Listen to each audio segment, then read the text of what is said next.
আমরা আসলে আজকে এখানে দাঁড়িয়েছি অত্যন্ত ভরাক্রান্ত হৃদয় নিয়ে, কারণ আমাদেরই এক সহকর্মী, আমার এক ভাই, যার সঙ্গে আমি প্রতিদিন বিভিন্ন অ্যাসাইনমেন্টে দেখা হয়, তার আজকে বিচারের দাবিতে, তার উপরে হামলার প্রতিবাদ জানাতে আমরা আজকে এখানে দাঁড়াতে হয়েছে। এর চেয়ে দুঃখজনক এবং লজ্জাজনক বিষয় আর নাই। কেননা এই হামলাটা যদি অন্য কোনো প্রতিপক্ষের কাছ থেকে আসতো তাহলে বিষয়টা মানা যেত। আমারই আরেক সহকর্মী ভাই তার কাছ থেকে এই ধরনের একটা হামলার শিকার হবে, সেটা আসলে কখনো গ্রহণযোগ্য না। আর এশিয়ান টিভির এই যে কার্ডদারি যারা সন্ত্রাসী কার্যক্রম করে, তাদের আসলে এখন পর্যন্ত রুখে দাঁড়ানোর জন্য আমাদের সময় এসেছে। আমরা এশিয়ান টিভি কর্তৃপক্ষের কাছে বিনীত অনুরোধ করব, আমাদের মতো যারা সংবাদকর্মী আছেন তারাই আপনার প্রতিষ্ঠানে কাজ করে, এখানে আপনি কোয়ালিটি মেনটেন করে এবং যারা শিক্ষিত, মার্জিত এবং সাংবাদিকতার নীতি নৈতিকতা জানে তাদেরকে নিয়োগ দেন। এ ধরনের সন্ত্রাসীদের নিয়োগ দিয়েন না, এটা আপনাদের কাছে আমাদের বিনীত অনুরোধ থাকবে। একই সঙ্গে আমরা আরেকটা বিষয় উল্লেখ করতে চাই, গতকাল যখন আমাদের সহকর্মী মাহিনের উপর হামলা হয়, আমরা বেশ কয়েকজন তার পরিচয় জানার জন্য আমরা সেখানে যোগাযোগ করি। তখন আমাদেরকে কয়েকজন বড় ভাই বলে সে ডিআরইউ রিপোর্টার, সে অনেক পাওয়ারফুল, সে অনেক বিএমপি বিট করে। তো বিএমপি বিট করলে কি দেশ কিনে নিয়েছে? আমার প্রশ্ন থাকলো সবার কাছে। ডিআরইউতে সদস্য হলে কি ডিআরইউ কি তাকে লাইসেন্স দিয়ে দিয়েছে যে আপনি যেখানে খুশি সেখানে হামলা করবেন, মামলা করবেন, আপনি সন্ত্রাসী কার্যক্রম করবেন, আপনার সহকর্মীর উপর হামলা করবেন? ডিআরইউ কর্তৃপক্ষ কি সেটা দিয়েছে? আমি ডিআরইউর কাছে সেই প্রশ্নটা রাখতে চাই। এইভাবে আমরা গণমাধ্যম যারা কর্তৃপক্ষ রয়েছেন, চ্যানেল এবং পত্রিকার মালিক যারা রয়েছেন, তাদের প্রতি আমাদের দৃষ্টি আকর্ষণ করছি, বিনীত অনুরোধ জানাচ্ছি। আমরাই আপনাদের প্রতিষ্ঠানে কাজ করি, আমরা চাই আপনাদের প্রতিষ্ঠানের সুনাম অক্ষুণ্ণ থাকুক এবং এই ধরনের সন্ত্রাসী কার্যক্রম যাতে না করতে পারে সে বিষয়ে আপনারা প্রশাসনিকভাবে দৃষ্টিগোচর করবেন।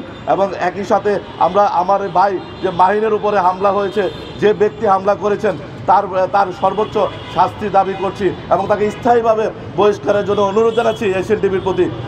আসলে তিনি বিমানবন্দরের প্রতিনিধি নয়, তিনি হেড অফিসে কাজ করেন এবং আমি তার সব কিছুই জানি।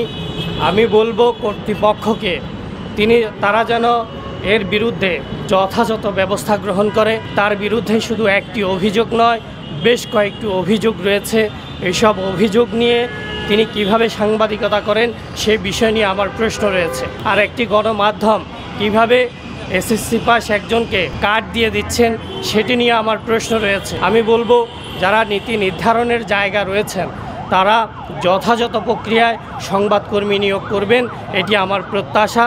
তবে যে আবারও বলতে চাই, আপনারা সাময়িক তাকে বরখাস্ত করেছেন, তাকে সাময়িক বরখাস্ত হতে আসলে মাল্টিমিডিয়া রিপোর্টার যারা রয়েছেন তারা এইসব ছলছাতুরি মানবে না।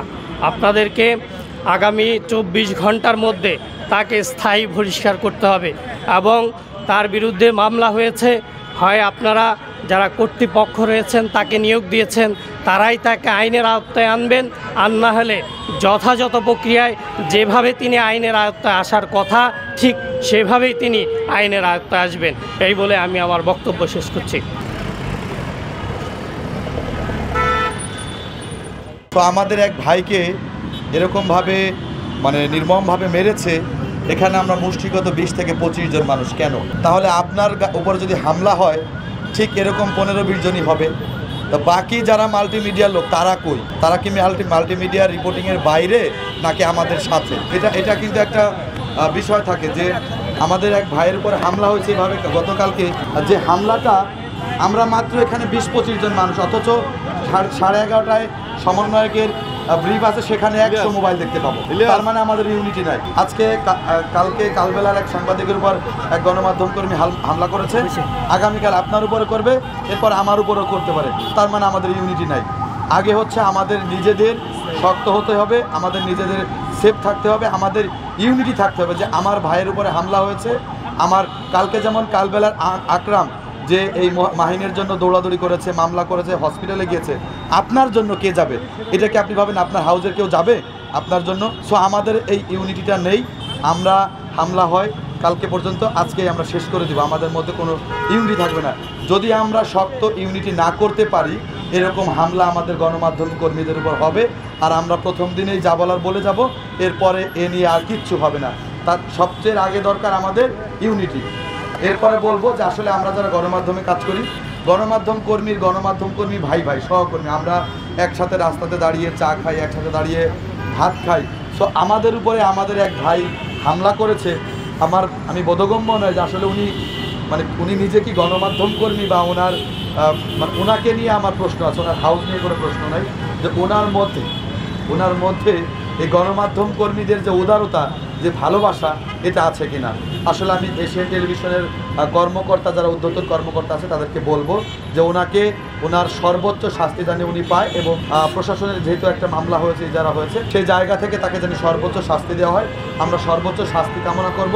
এবং যারা মাল্টিমিডিয়াতে কাজ করি, আমরা যারা লাইভ করতে যাই বা যখন একটা নিউজ কভার করতে যাই, আমরা পার্শ্ববর্তী যারা টেলিভিশনে কাজ করে তাদের প্রতিও খেয়াল রাখবো। তাদের ক্যামেরাম্যানরা থাকে, তারা যদি একটা কথা বলে, এটাকে আমরা উল্টোভাবে না নিয়ে, মানে সেটাকে আমরা ভালোবাসা দিয়ে তাকে আমরা বলবো যে ঠিক আছে ভাই, আমি আপনাকে জায়গা দিচ্ছি। আমরা যদি তাদের সাথে খারাপ বিহেভ না করি, কারণ তারাও আপনার ভাই, আমরাও আপনার ভাই। ইমন ভাই এসেছে, উনি এটিএন বাংলায় চাকরি করে, আমরা বাংলা মিশনে আছি। তো আমরা সবাইকে সবার জায়গা দিয়ে কাজ করব, ভালোবাসা দিয়ে কাজ করবো। আমরা কারোর সাথে রুট ব্যবহার করব না, খারাপ আচরণ করব না।